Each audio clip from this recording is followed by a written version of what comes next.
I got a wife and 3 kids. Any and everything that I do financially, I got to consider how it's going to impact the people in my household. Tastemakers. Class. We do more than make a living, we make a life. When everything is dark, we are the light. We are the tastemakers. Aight. Let tomorrow tell the stories that we make tonight.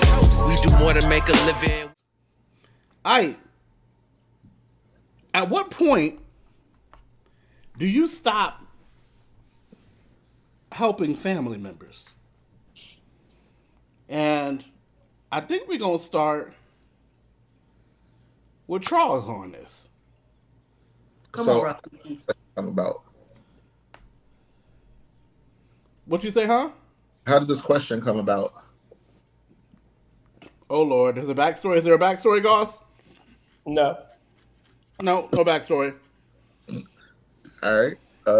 All right. No context. So we jumping into a cult.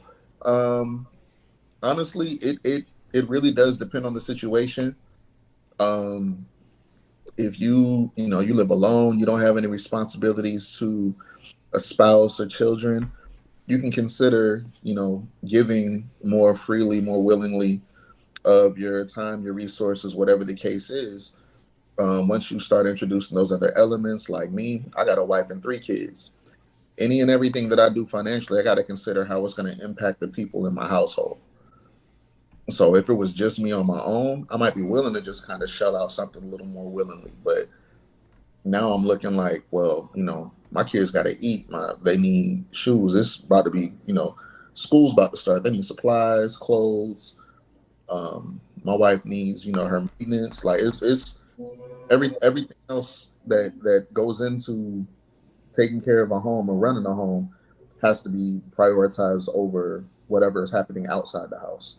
So there's that aspect of it. Then there's also the aspect of, is God trying to teach them something in this moment? And is there something that I'm doing that's hindering their process of life? Am I enabling their behavior or pattern behavior so that they keep repeating, from a metaphorical standpoint, you keep repeating the second grade because I keep allowing you to just do second grade work when you're supposed to be elevating to a certain level, and me being the crutch to you in this space keeps you from having to rely on your own strengths or rely on God in the situation to be able to get to where you're supposed to go. Try Jesus, don't try me. And so, I mean, there's a lot that goes into it. I think for me, I always, I'm always wanted to give first, but as of late, I found myself being more along the lines of let me pray and see how things are supposed to go. Hey, glory. If I'm doing this, what damage does it do to them? Because it helps them in the moment. I'm giving them fish, but if they're supposed to be learning how to fish for themselves, they never learn that. All right, okay, that's what it is. That's what it is. Goss, what you got? It's I always ask questions before I give. Like, why do you need it for? This is I was gonna say it's only for family members. But typically people outside of family who ask me for money, they'll tell me why they need it. And I typically don't give it out, but I take care of the need that they're asking it for. Kind of like church rules, kind of like what the church does. So I do the same thing with family. But if I, in my opinion, if I feel like they put themselves in a bad decision, and I'm less inclined to give them, put themselves in a bad spot because of a bad decision they made, I'm way less inclined to give you money, family members. I give more money to other people than I do to my family. But I more willingly give to my family than I do to other people. So that's the balance in that, I feel like. But I think there has to be a clear understanding that don't make this a habit. Like, I'm only going to do this like one time, maybe every couple of years. You know what I'm saying? Because I don't want to be the person. Is that family or friends? Both. Or both? Yeah, okay. Both. Just because, like, I feel like I make good choices and good decisions. And I barely, if ever, ask anybody for money. Like, probably only 3 times in my adult life, I feel like I've asked somebody for money. But it's because I feel like if you make correct choices or right choices, then you don't put yourselves in positions where you need bread like that.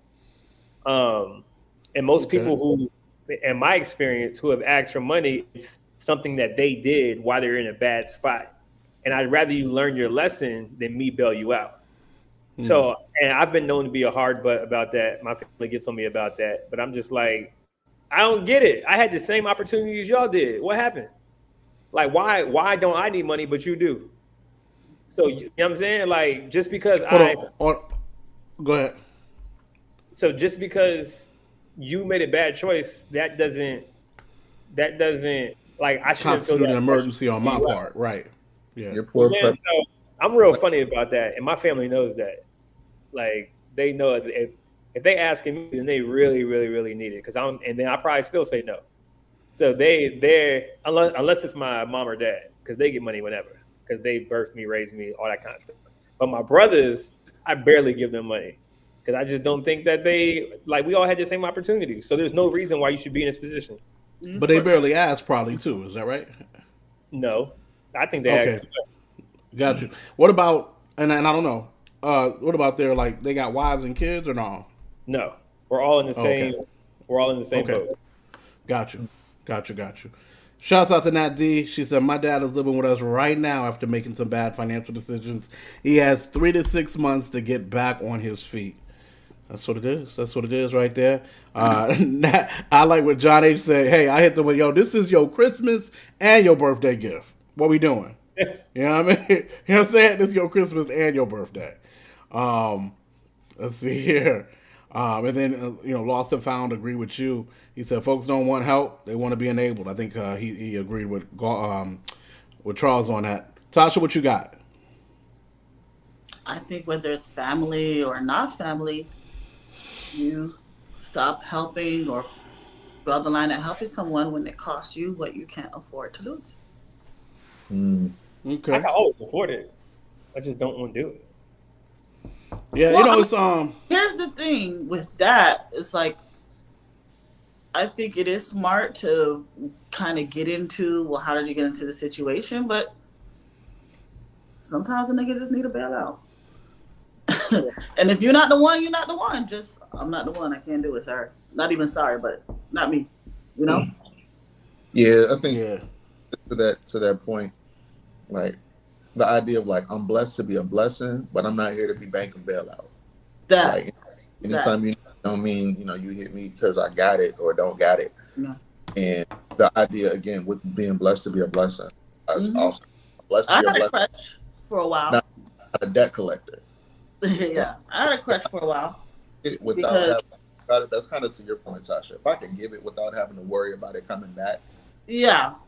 If from that place as opposed to I gave it, but in all actuality, I kind of needed some of that. I took from this pot to give to you, but I need that back by a certain day. I got to make sure I replenish. Yeah. I stopped giving needed back by money. Yeah. But I mean, this is about family. Yeah, I don't bail out family. I'm the baby of the family, so I'm the one that used to get bailed out. But now it's like I have like mentees and friends some of my friends who are quite younger or whatever. It's just like, that's a part of our relationship sometimes, and I let them know, hey, this money comes with a lecture. This money comes with some accountability, because just like you, I needed to be taught some principles that I wasn't taught in order to make the transition from being the one that needed a bailout to now the one that's being asked.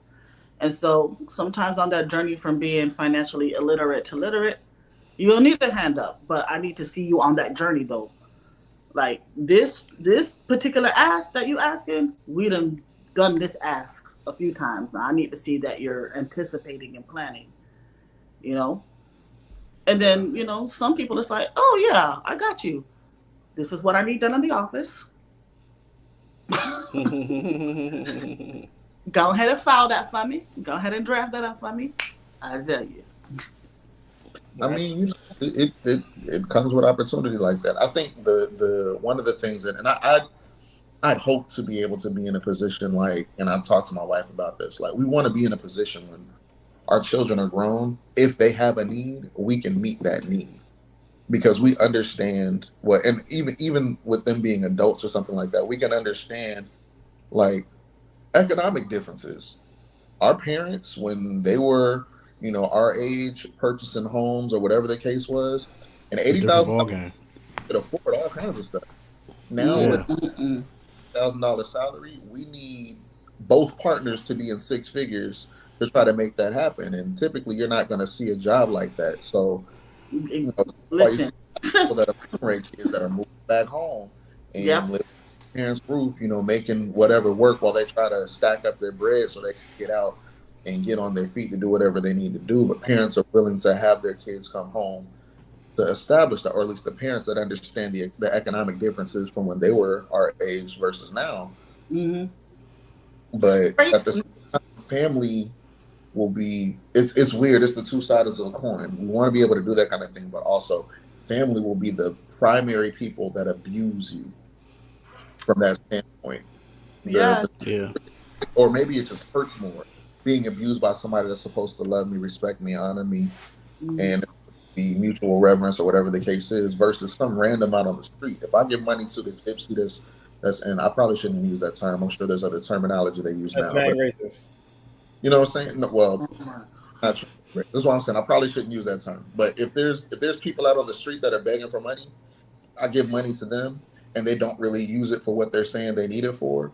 It's much less likely that I'll be hurt by something like that versus the relative that's like, hey, I just try to cover this bill or something like that, and then I give it to them, and then I turn around maybe like a week or two later, and they're posting their trip in like Mykonos or like they're in Dubai or whatever, and it's like, yo, if you really needed the bread I gave you, how'd you manage to? That pissed me off, bro. Yo, I had a client the other day. I let her do a payment plan, and she was late on the payment plan, like quarters late, not months, quarters late, and then had the nerve to joke with me about the BBL she just got with her tax return money. I'm like, nigga, you said you pay me out of that money. I withdrew from that case so fast. Oh man! No, because I let a lot of my clients do that. Like my brand is like I try to be like accessible and help the working person and stuff like that. You know what I'm saying? But it's just like you're not gonna joke with me about using my money on your BBL. You need a new lawyer. Yeah. At some point, wisdom got to prevent abuse. Yeah. That part. So, boundaries, yes. So, I think we all want to be able to give to people, right? And so I think, for one, I know in my 20s, I didn't have a real problem asking people for dough. Number one, because my brain was just thinking, if you need it, I got it. I'm gonna give it to you, right? Number two, when I come to ask you for dough, I'm coming with a full-on plan. Like, hey, I need dough for this. I'm gonna hit you back by this. Matter of fact, I'm gonna add on interest. Yeah. You know what I'm saying? I'm coming with a full-on situation. You know what I mean? You just made an investment. You feel me? That's just kind of that's how I would come at cats. You know, I'm that kind of cat. You know, hey, let me borrow 20. I give you 30. You know what I'm saying? You know what I'm saying? Let me get 50. I give you 65 on Monday. You feel what I'm saying? You're welcome. You're welcome. you just made yourself $15. You know what I mean? Because at the end of the day, all I was trying to do was get to a paycheck. You feel what I'm saying? So anyway, and then of course I've always had my parents. My parents always, I mean, I was constantly in my parents' pockets. I know my parents. So you know what I'm saying? Constantly in their pocket. So because of that, I try to look out. You know what I'm saying? If somebody needs something, yeah, whatever, I got you. I'm gonna try to look out. If whatever. There's only a few people that have ever really abused it, and abusing it is not returning the money. That's not abusing it. Because when I give you dough, low key, I've trained myself to be in my mind like, I've given you this dough. If I get it back, I get it back. You feel what I'm saying? And if it was too much for me to risk that, I'm probably not going to give it. You feel what I'm saying? Depending on the strength of the relationship, or whatever the case may be. But man, I got one friend that won't talk to me. We don't talk for months, years, live in the same area, and will hit me up for dough. I'm like, what are you doing? And then it's the worst kind of hit you up for dough because it ain't even a conversation. It's not a text message. Like, have you ever had somebody cash app you? Just do a cash app request? Are you kidding me? Are you kidding me? That's diabolical. What do you think this is? Yes, we are family friends. Yes, I've known you for a long time. But what the heck you think this is? Mm-mm. What do you listen, man? What do you? Oh my god, I got That one nigga of flirting them. with you at that point. You know what I'm saying? What in the world was going on? So, oh man. So anyway, I try to, if I can, to give, like I said, like everybody else has already said, I think my cutoff point is probably going to be when you abuse it, or when, like I said, giving to you is affecting my ability to give to my kids, my spouse, you know what I'm saying, my family. Like on some real affecting type stuff. So that's it. You know, I like to try to look out for cats, especially family, because I feel like cats looked out for me. You know what I'm saying? But I mean, there is that point where, you know, nobody no money in his family. Who that? He's a billionaire. People feel some kind of way about that. Who said that? Jay-Z. He's a billionaire. He don't give nobody no money in his family. He said. But he said he give. Well, John H. said it, and I think Jay-Z had said this before. Jay-Z said, "Would he give opportunities, though?" Right? Probably so. Yeah, no, You know what I'm saying? His family to get it out the mud.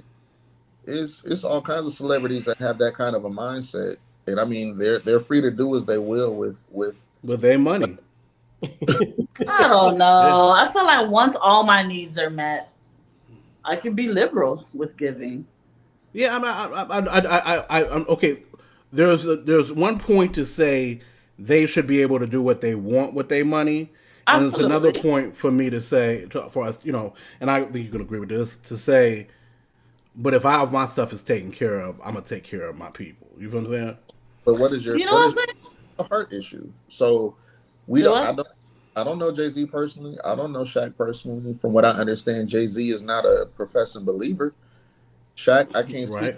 The idea of the place we come from is one of, you know, the ultimate sacrifice was given so that we could have life. Oh yeah. These were met. So, you know, if we now have our needs met, whatever we have is really abundance and overflow. We need to see how we can try to then continue to bless and benefit other people. It really is a culture of giving. Like, you can't beat God given. All the euphemisms, all the slogans, everything else you can think of, the idea of I'm going to be a giver. That's ingrained in our hearts based upon the faith that we profess and what we believe. I don't know Jay-Z or profess a faith that says I'm a giver. He's very much the mindset, from what I see and what I witness, is I'm accumulating things for myself, and I'm guessing for his children as well. But outside of that, throw kids in there. And the rest of y'all can do whatever y'all gonna do. This ain't for y'all. This is for us. Shaq has been very clear. I'm not giving my kids a dime. He's like, I worked for this. I made my money. I earned this. I have my businesses. No, we don't own anything. We're not worth whatever. I'm worth this much. You go decide what you're worth. But it's one thing to talk that way once you done already spoiled them rotten. He never spoiled. I don't know, because Shaq talked that way. Shaq do talk that way. I don't think that he lives that way, though. I could be wrong. A lot of tell you he lives that way. Okay. Okay. Like I know I've heard him say that stuff before, but when I look at them kids, they seem like they be having. One of his sons is his stepson. I knew him when he was younger. I know his actual dad, and I know the situation they had. Him growing up, yes, he had access to certain things, but once he hit 18, all right, little nigga, go get it. And Shaq is that with all of his kids. They'll tell you that. Done interviews with all talking about it. Hey, and he's not going Jeff Goldblum.